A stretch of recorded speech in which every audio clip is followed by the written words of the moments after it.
L&T কোম্পানীৰ গধুৰ যান-বাহন চলাচলত অতিষ্ঠ শুৱালকুছিবাসী ৰাইজ। স্কুল টাইমতে টাইম নাই, ৰাতিপুৱা 8টা বজাৰ লগে গাড়ী ষ্টাৰ্টিং একদম উৎকৃষ্ট। আমাৰ ইয়াৰ পৰিৱেশটোৱে বেয়া হৈছে।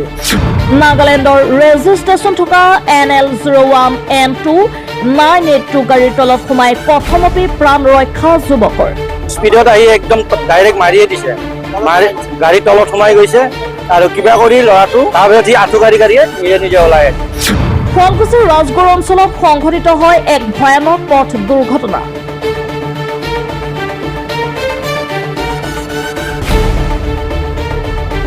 এলএনটি কোম্পানীৰ গধুৰ যান-বাহন চলাচলত অতিষ্ঠ হৈ পৰিছে ৰাইজ। সকলো ধৰণৰ নীতি নিয়ম ভৰিৰে মোহাৰি যান-বাহনসমূহ চলোৱাৰ গুৰুতৰ অভিযোগ উত্থাপন কৰিছে সৰ্বসাধাৰণ জনতাই। কোনো ধৰণৰ সুৰক্ষা ব্যৱস্থা নোহোৱাৰ বাবে এই দুৰ্ঘটনা সংঘটিত হ'বলৈ পালে বুলি এলএনটি কোম্পানীৰ গাড়ী চালকে নিজ মুখে স্বীকাৰ কৰে। ট্ৰেইলাৰ বাহনৰ তলত সোমাই পৰি প্ৰথমতে প্ৰাণ ৰক্ষা সৰুলা অঞ্চলৰ যুৱক মনোজ কলিতাৰ। প্ৰত্যক্ষদৰ্শীৰ ভাষ্য অনুসৰি ট্ৰেইলাৰ বাহনখনৰ চালকৰ ভুলৰ বাবেই এই ঘটনা সংঘটিত হোৱাৰ অভিযোগ উত্থাপন কৰে। এই গাড়ীখন তাৰমানে অলপমান স্পীডতে আহিল, যিখন বাইক আহিছিল সি ৰাইট চাইডে আহি আছিল, পুৰা শ্ল'তে আহিছিল।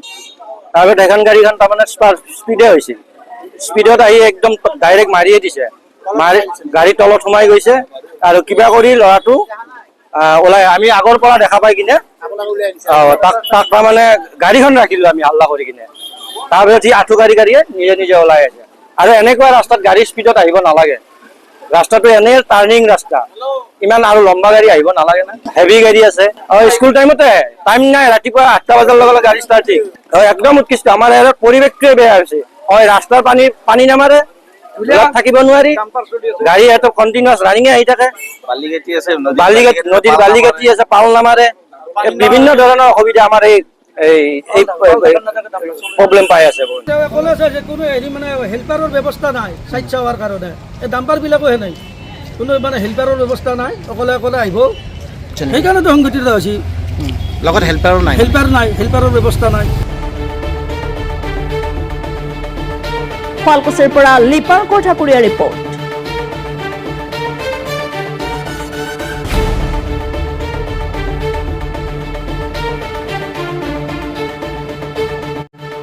শুৱালকুছিৰ পৰা Lipankar Thakuria report, Assam prime news.